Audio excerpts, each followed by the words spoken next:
आमचे नेते आदरणीय डॉक्टर शिंदे साहेब यांच्या संकल्पनेतून आपल्या मतदारसंघातील सिंदखेड राजा मतदारसंघातील होतकरू तरुणांच्या हाताला काम मिळावं आणि त्यांना कुठेतरी त्यांची बेरोजगारी दूर व्हावी या संकल्पनेतून आदरणीय डॉक्टर राजेंद्रजी शिंगणे साहेब यांनी आज या ठिकाणी छत्रपती शिवाजी महाराज हायस्कूल देऊळगाव राजा येथे एक सुशिक्षित बेरोजगारांना नोकरी उपलब्ध करून देण्याची संधी, याला आपण एक बेरोजगारांचा मेळावा असं म्हणू, तो या ठिकाणी आयोजित केला होता।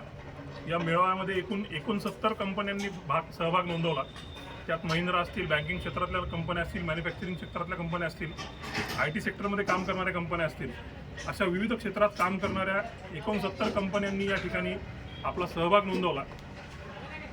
या कार्यक्रमासाठी नोकरीसाठी म्हणून जी तरुणी या ठिकाणी आले त्यांच्या मुलाखतीचा कार्यक्रम या ठिकाणी पार पडला आणि त्या मुलाखतीनंतर आजच्या आजच त्या तरुणांना ऑफर लेटर त्या कंपन्यांच्या HRनी या ठिकाणी दिले। जवळपास 2249 मुलांनी या ठिकाणी आज नोंदणी करून मुलाखती दिल्या।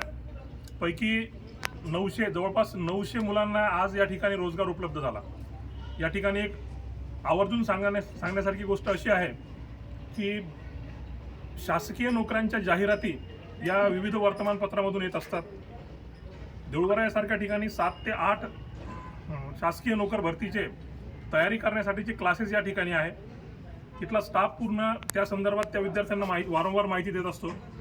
परंतु जेव्हा या शासकीय नोकर भरतीसाठी जागा निघतात तर त्यात त्यांची संख्या 5, 10, 20, 25 याच्यापेक्षा जास्त नसते आणि त्यासाठी तयारी करणाऱ्या पोरांची संख्या हजारात लाखामध्ये असते। या सगळ्या गोष्टीचा विचार करून आपले नेते आदरणीय डॉक्टर शिंगणे साहेब यांनी या ठिकाणी हा मेळावा आयोजित केला।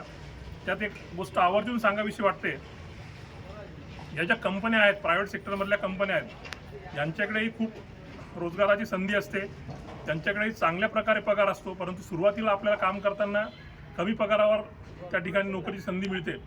आणि यातली एक दुसरी महत्त्वाची गोष्ट अशी आहे की ज्या काही प्रायव्हेट कंपन्या असतात, या कंपन्यामध्ये किती जागा उपलब्ध आहे आणि नोकरीसाठी कुणाला भेटावं लागतं, कुठे इंटरव्ह्यू द्यावा लागतो, याची माहिती तालुक्याच्या ठिकाणच्या ग्रामीण भागातल्या मुलांना मात्र होत नाही।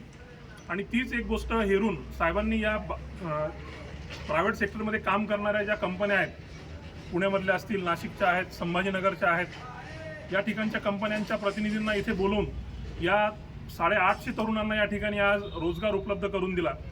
मी खरंच साहेबांचे या सर्व तरुणांच्या वतीनं, या युवकांच्या वतीनं आदरणीय शिंदे साहेबांचे मनपूर्वक आभार मानतो। आणि साहेबांच्या कल्पनेतून हा मेळावा आज पहिला झाला। यानंतर असेच विविध कार्यक्रम जे तरुण या ठिकाणी बेरोजगार आहेत त्यांच्यासाठी मुलाखतीसाठी जाताना काय करावं आणि पुढे कोणत्या क्षेत्रामध्ये काय नोकऱ्या आहे या संदर्भातले मार्गदर्शन शिबिर वारंवार त्या ठिकाणी आयोजित करण्याचा त्यांचा मानस आहे। ते देखील आम्ही पुढच्या वेळी लवकरच आयोजित करणार आहोत। त्या संदर्भातही आपल्यामार्फत आम्ही या तरुणांपर्यंत जाऊ आणि त्यांना कळवू। चाटे सरांनी या फेसबुक लाईव्हच्या माध्यमातून या ठिकाणी हा जो कार्यक्रम आहे हा बहुसंख्य लोकांपर्यंत पोहोचवला, त्यांचं देखील आम्ही या आयोजकांच्या वतीनं मनपूर्वक आभार मानतो। शिंदे साहेबांचा जय हो।